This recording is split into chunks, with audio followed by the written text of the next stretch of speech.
You ask Tiger to solve. This deals with linear equations with one unknown. The final result is x equals 2. Let's solve it step by step. Simplify the expression. Group like terms. Simplify the arithmetic. Group all constants on the right side of the equation. Add 6 to both sides. Simplify the arithmetic.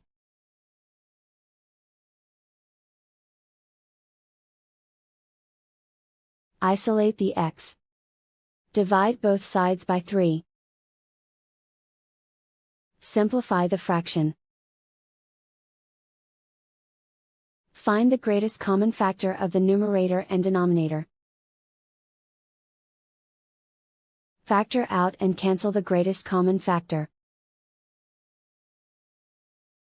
And so the final result is x equals 2.